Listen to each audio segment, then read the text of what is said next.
Assalamualaikum warahmatullahi wabarakatuh.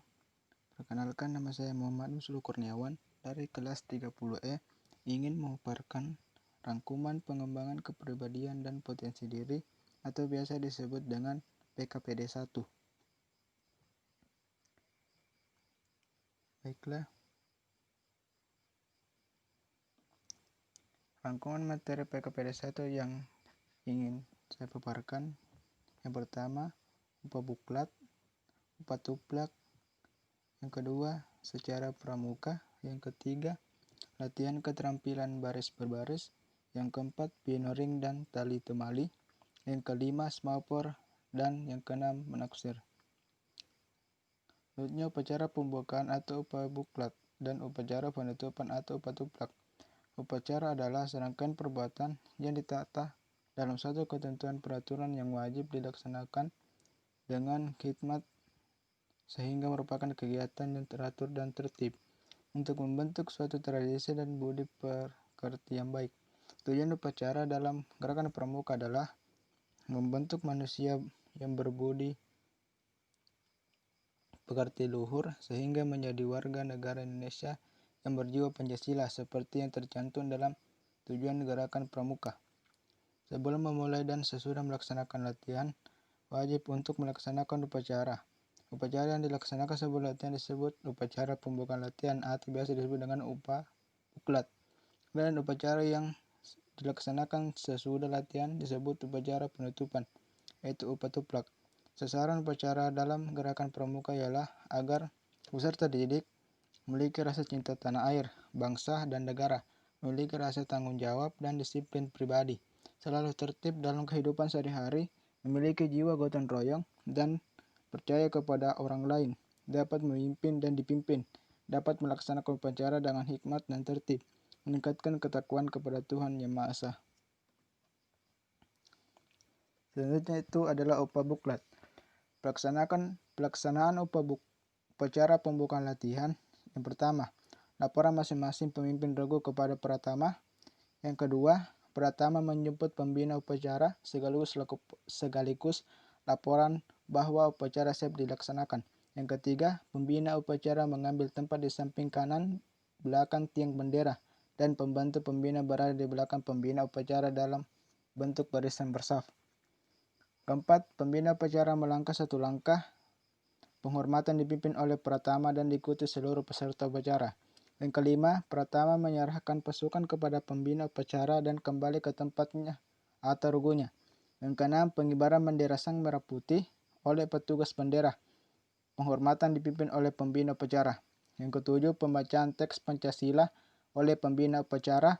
Yang kedelapan, pembacaan dasar dharma oleh yang bertugas. Yang kesembilan, kata pengantar dari pembina upacara tentang tema atau acara latihan. Yang ke-10, doa dipimpin oleh pembina upacara. Yang ke-11, pasukan diserahkan kepada Pratama. Penghormatan kepada pembina upacara dipimpin oleh Pratama. Yang ke-12, pembina upacara meninggalkan lapangan upacara dan mengucapkan terima kasih kepada pembantu pembina. Yang ke-13, Pratama membubarkan barisan upacara untuk mengikuti latihan. Selanjutnya adalah upah tuplak. Pelaksanaan upacara penutupan latihan, yaitu pertama, laporan masing-masing pemimpin regu kepada Pratama. Yang kedua, Pratama menjemput pembina upacara sekaligus laporan bahwa upacara siap dilaksanakan. Yang ketiga, pembina upacara mengambil tempat di samping kanan belakang tiang bendera dan pembantu pembina berada di belakang pembina upacara dalam bentuk barisan bersaf.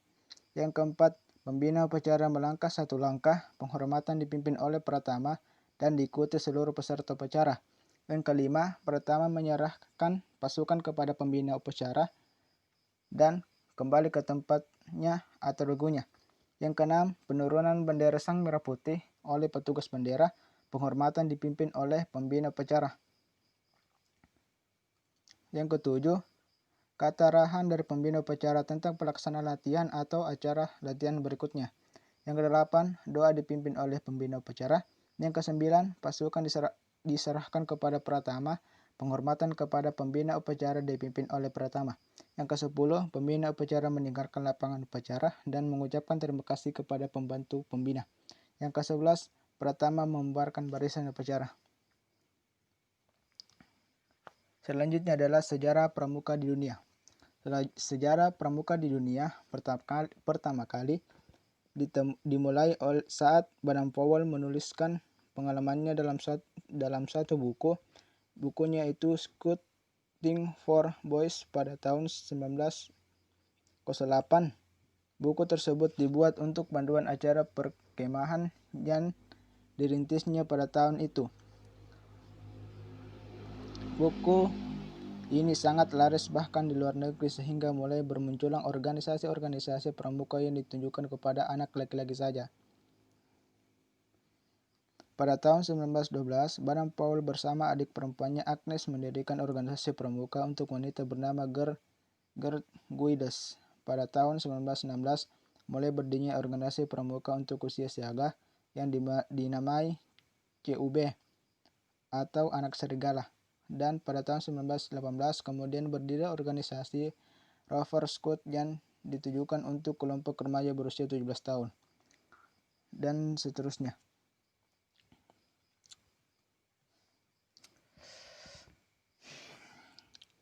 Sejarah pramuka di Indonesia dikenal dengan 3 masa pramuka, yaitu gerakan pramuka pada masa penjajahan Belanda, pada masa penjajahan Jepang, dan gerakan Indonesia setelah Indonesia merdeka. Pertama, gerakan pramuka pada masa penjajahan Belanda di Indonesia bernama Nederland Indische Padvindersvereniging atau NIPV, atau dalam bahasa Indonesia dikenal Persatuan Pandu-Pandu Hindia Belanda. Setelah Sumpah Pemuda, kegiatan pramuka semakin digemari sehingga terbentuk Pandu Pemuda Sumatera pada tahun 1930 dan pada tahun 1931 berdirinya Persatuan Antar Pandu Indonesia. Kemudian tahun 1936 berubah nama menjadi Badan Pusat Persatuan Kepaduan Indonesia atau BPPKI. BPPKI melakukan kegiatan perkemahan ini yang menjadi cikal bakal pelaksana kegiatan Jambore hingga sekarang. Pada saat penjajahan Jepang, gerakan pramuka masih berjalan dan masih bisa bertahan. Namun, di saat Jepang menyerang kepada Belanda, banyak tokoh kepanduan Indonesia yang ditarik masuk ke Ibodan atau Beta dan Seinenda. Jepang melarang berdirinya partai dan juga menganggap gerakan pramuka berbahaya karena dapat meningkatkan persatuan dan kesatuan rakyat. Hal ini tidak menyurutkan tekad kepanduan Indonesia untuk menjalankan Parkino II dalam perjuangan kemerdekaan bangsa Indonesia dalam mengusir tentara Jepang. Setelah kemerdekaan Indonesia, tanggal 28 Desember 1945 didirikan Organisasi Pandu Rakyat Indonesia Solo yang menjadi wadah kepanduan di seluruh Indonesia. Pada tahun 1961 terdapat 100 organisasi kepanduan di Indonesia yang dibagi menjadi 3 federasi, yaitu Persatuan Kepanduan Putri Indonesia, Ikatan Pandu Indonesia, dan Persatuan Putri-Putri Indonesia. Pada tanggal 14 Agustus 1961, gerakan pramuka diperkenal secara resmi kepada seluruh masyarakat sehingga pada hari itu diperingati sebagai Hari Pramuka setiap tanggal 18 Agustus. Selanjutnya yaitu latihan keterampilan baris berbaris. Latihan keterampilan baris berbaris atau biasa disebut dengan LKBB adalah suatu kegiatan yang dilakukan wajib bagi khusus anggota pramuka. Baris berbaris merupakan latihan gerak dasar yang mewujudkan penanaman disiplin, rasa percaya diri, rasa persatuan, dan keindahan. Pertama, LKBB dapat berupa isyarat oral, isyarat fluid tanpa tongkat, menggunakan tongkat. Yang kedua, aba-aba ya. Dalam berbaris ada 3 macam, yaitu aba petunjuk, peringatan, dan pelaksanaan. Yang ketiga adalah berdiri dalam barisan untuk memudahkan. Yang pertama, pengawasan dalam penertiban para anggota, pembagian jatah secara merata, menghitung jumlah anggota. Sikap sempurna.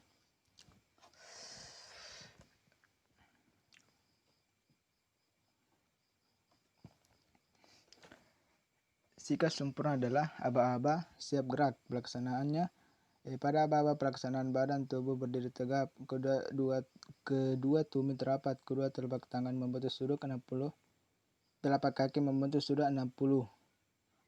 Lutut lurus, paha dirapatkan, berat badan ditegakkan di atas kedua kaki. Perut ditarik sedikit, dada dibusungkan, pundak ditarik sedikit ke belakang, dan tingkat dinaikkan.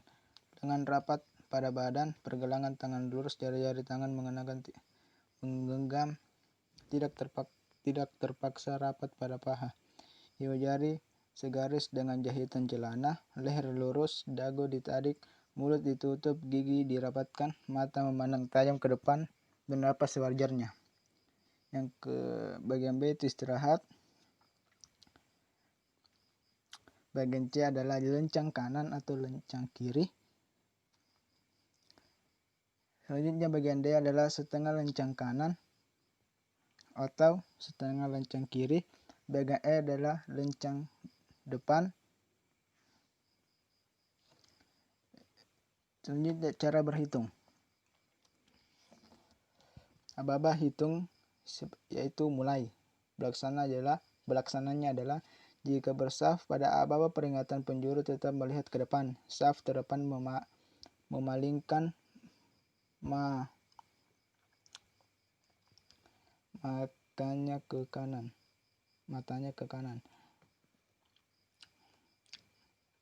Pada aba-aba pelaksanaan berturut-turut dimulai dari penjuru menyebut nomor sambil memalingkan muka ke depan. Selanjutnya, pengucapan nomor secara tegas dan tepat. Jika berbanjar, pada aba-aba peringatan semua anggota tetap dalam sikap sempurna. Pada aba-aba pelaksanaan mulai dari penjuru kanan berturut-turut ke belakang menyebut nomornya masing-masing. Jika pasukan berbanjar atau bersaf 3, maka yang berada paling kiri mengucapkan lengkap atau kurang 1 atau kurang 2. Selanjutnya, materi selanjutnya itu adalah pioneering dan tali temali. Pioneering adalah salah satu teknik pramuka dalam penggunaan peralatan tongkat dan tali yang dirangkai menjadi sebuah bangunan kreatif. Tujuan pioneering adalah mengasah keterampilan peserta dalam membuat sebuah bangunan sederhana yang nantinya dapat diaplikasikan di kehidupan sehari-hari. Manfaatnya adalah untuk memupuk rasa kekompakan dan kerjasama yang baik antara kelompok. Yang kedua, dapat diterapkan pada saat-saat genting maupun PTKK. Yang ketiga, memproyeksi pemikiran peserta dalam merancang suatu bangunan kreatif. Ada 3 macam simpul dan 7 macam ikatan. Simpul pertama adalah simpul mati, kedua simpul hidup, ketiga simpul ayam, satu atau ganda. Ikatan ada 7. Yang pertama pangkal, yang kedua jangkar, ketiga tambat, keempat tarik, kelima palang, keenam silang, dan ketujuh cenggah. Tali merupakan benda yang digunakan dalam simpul maupun ikatan, sedangkan simpul merupakan ikatan tali dengan tali. Ikatan merupakan ikatan antara tali dengan benda, misalnya ikatan antara tali dengan 2 tongkat.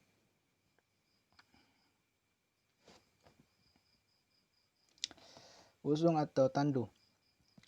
Usung atau tandu merupakan salah satu alat yang termasuk dalam alat-alat P3K dan berguna untuk mengangkat korban.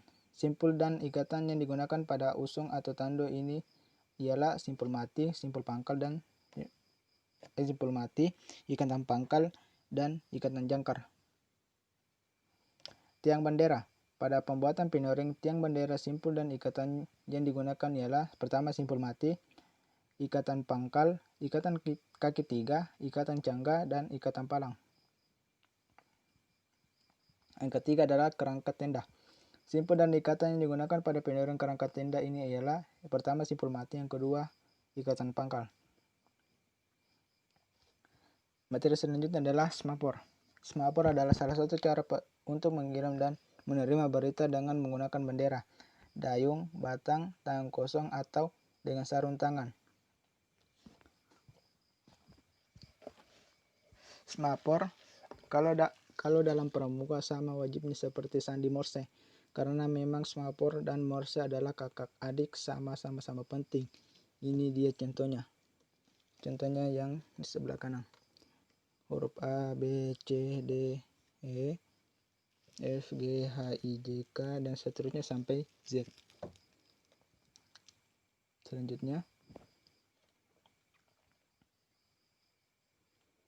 yaitu sandi Morse. Sandi Morse merupakan salah satu cara yang cukup populer di sekitar abad ke-19 karena digunakan sebagai media komunikasi yang dikirim melalui telegram. Dan sandi Morse, contoh sandi Morse itu seperti yang di kanan, A, B, C sampai Z. A itu titik garis, B garis titik titik titik, dan seterusnya sampai Z, yaitu garis titik titik. Selanjutnya menaksir.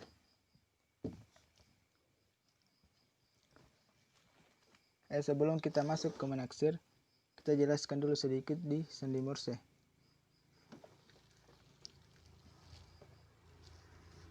Sandi Morse ditemukan oleh Samuel F. B.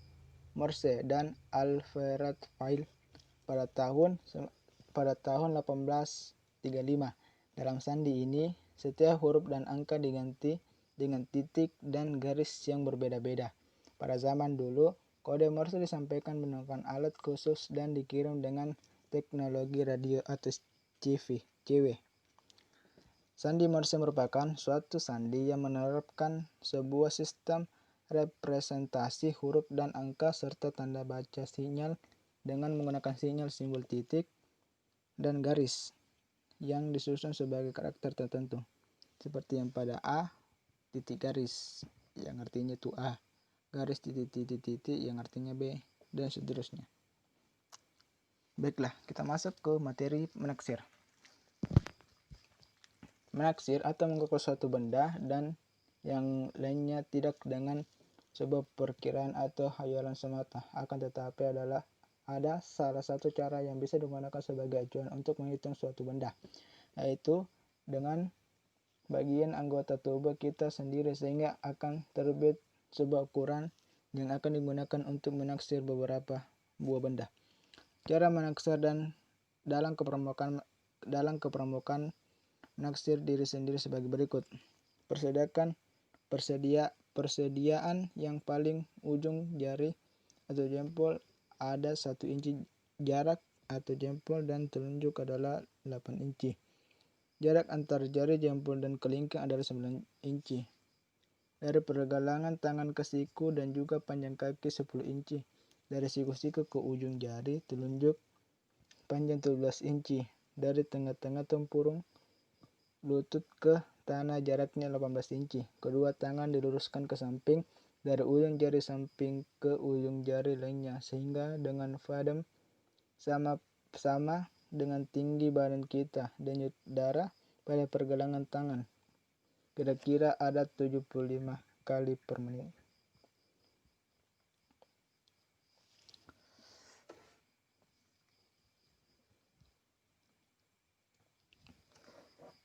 Maaf, tadi saya belum terlalu menjelaskan semapor.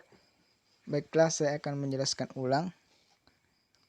Semapor adalah suatu cara untuk mengirim dan menerima berita dengan menggunakan bendera, dayung, batang, tangan kosong, atau dengan sarung tangan. Informasi yang didapat dibaca melalui posisi bendera atau tangan, namun kini yang umum digunakan adalah bendera yang dinamakan bendera semapor.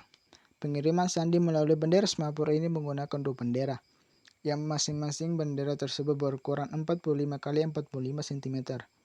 Bentuk bendera yang persegi merupakan penggabungan 2 buah segitiga yang sama kaki, yang berbeda warna. Warna yang digunakan sebenarnya bisa bermacam-macam, namun yang lazim digunakan adalah warna merah dan kuning, di mana letak warna merah selalu berada dekat tangkai bendera pada awal abad ke-19. Semapor digunakan dalam komunikasi kelautan. Ya, baiklah, mungkin sudah jelas semapor, sandi Morse, dan menaksirnya. Dan saya ucapkan terima kasih. Itulah pemaparan rangkuman materi dari saya. Lebih kurangnya mohon dimaafkan. Wabillahi wa taufiq hidayah. Wassalamualaikum warahmatullahi wabarakatuh. Mohon maaf kalau banyak kesalahan.